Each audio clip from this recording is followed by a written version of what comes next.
এটাকে সবচেয়ে বড় জঘন্য অপরাধ আল্লাহ সুবহানাহু ওয়া তাআলা বলেছেন, ক্ষমার অযোগ্য বলেছেন। এর অন্যতম একটি কারণ হলো আপনি গোটা পৃথিবীর সব মানুষকে হত্যা করতে পারবেন না। পারবেন? গোটা পৃথিবীর সব মানুষকে অপমান করতে আপনি পারবেন? পারবেন না। শিরক এমন একটা অপরাধ যে অপরাধের মাধ্যমে গোটা পৃথিবীর সকল মানুষকে আপনি অপমান করতে পারবেন। কিভাবে সেটা? আপনি যখন শিরকে লিপ্ত হবেন, তার মানে হলো আপনি আপনার মহান সৃষ্টিকর্তাকে যে আনুগত্য দাসত্ব নিবেদন করার কথা, সেটা কোনো মূর্তিকে, কোনো ব্যক্তিকে, কোনো দলকে, কোনো গ্রুপকে, কোনো পিলারকে, কোনো প্রাণীকে, কোনো কিছুকে আপনি নিবেদন করলেন। এই নিবেদন করার মাধ্যমে মূলত আপনি গোটা মানব জাতিকে অপমান করলেন। কিভাবে অপমান করলেন?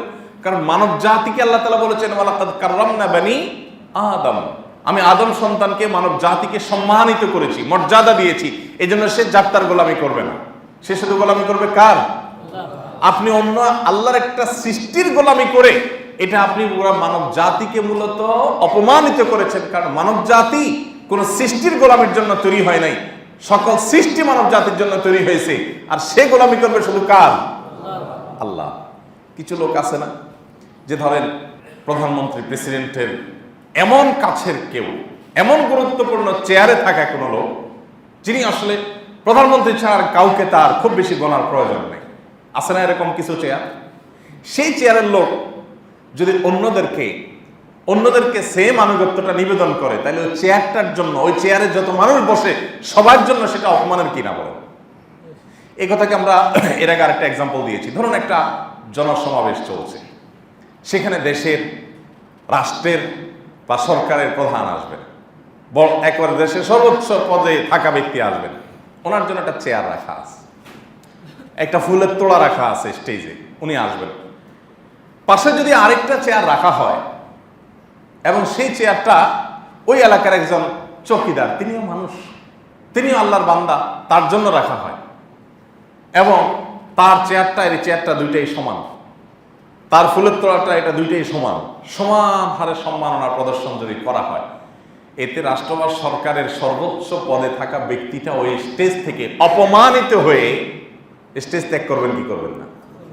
যে আমার এই ক্ষমতার একেবারে সর্বনিম্ন স্তরে থাকা একটা মানুষকে আমার সমান মর্যাদা দেওয়া, আমার কাতারে নিয়ে আসা মানে আমাকে অপমান করে।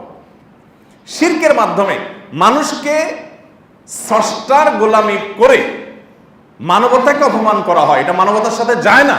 আবার একই সঙ্গে আল্লাহ সুবহানাহু ওয়া তাআলার শানে সবচেয়ে বড় বেয়াদবি হয় যে আল্লাহ সুবহানাহু ওয়া তাআলার স্রষ্টার সৃষ্টিকে আল্লাহর স্থান সমপর্যায়ে নিয়ে যাওয়া। কথা কি বোঝাতে পারছি কেন জিনিসটা জঘন্য?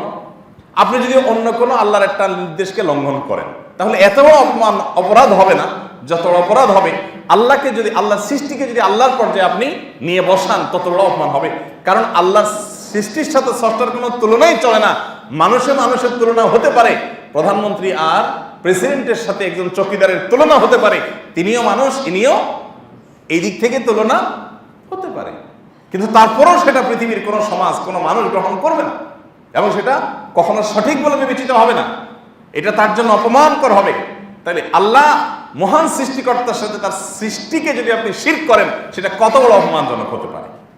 এই জন্য শিরকের এই অপরাধটা আল্লাহ তাআলার কাছে এত জঘন্য।